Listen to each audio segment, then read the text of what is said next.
Hey, Mark. Hey, Jerry, can you hear me okay? I can hear you great.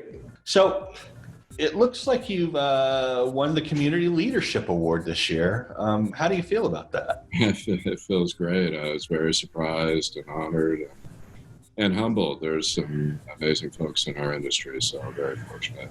And it's exciting. It's kind of getting closer to the end of my career, and I'm still working full-time as a senior advisor for the president, but I had stepped down at my VP role this summer. So it's kind of closing the book, so to speak, in a very positive way. And that actually brings me to our first question. How did you get your start in the higher education IT profession? What happened? What got you started in this path? Well, my grad assistantship at the Indiana University Business School was in their new computing lab, and that gave me hands-on IT experience in higher ed, which was the most interesting experience I'd ever had. I've been very fortunate to stay on this same career path. So your original path was business. Is that what I understand? It is, and through that, when I graduated, I had the choice to either interview for a financial analyst position, probably in a corporate organization. That was what I was thinking when I started. And then after that, experience working with PCs, local area networks, engaging with faculty and students. I also applied for positions in higher ed, and I was very fortunate when I moved back to Southern California, where I was from, to get a position at UC Irvine. Mm-hmm. And then the rest is history, right? I mean, you just stayed in that path. It is, absolutely. So when you think about your career, what are some of the lessons learned that you would pass along to those starting out in this field? Follow through matters a lot. Consistently doing what you commit to will build trust, which will give you a competitive advantage. Promotions, key leadership assignments, and other career development opportunities will go to those who've earned the organization's trust.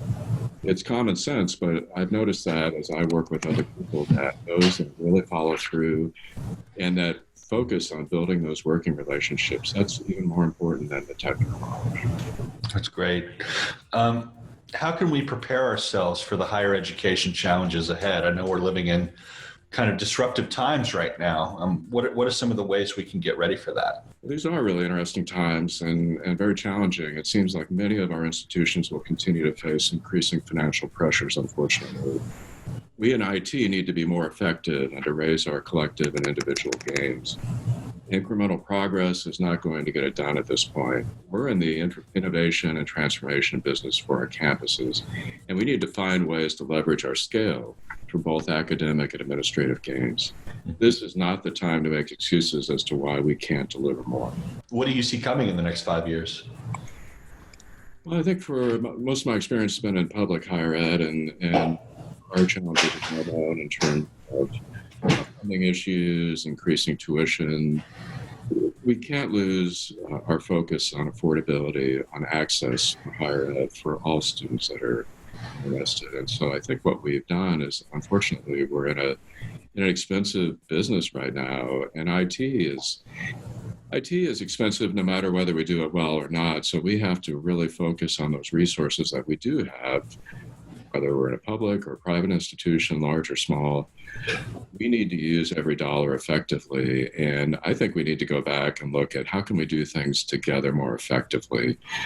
We hear a lot about, well, our institutions are different. They might be unique snowflakes. I understand all that. But we need to go past that. We need to have a breakthrough. It's going to get a lot harder for many of our institutions. The good news is IT, we can help. We can make a breakthrough. Last question. What is one characteristic that you believe every leader should possess?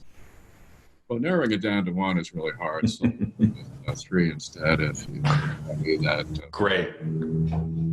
Empathy, determination, and believing in the power of teams are the ones that I think of.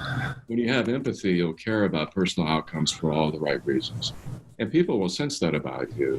And you'll be more effective in focusing on increasing the diversity, equity, and inclusion within your department and overall institution, which is critically important for all of us. Mm-hmm.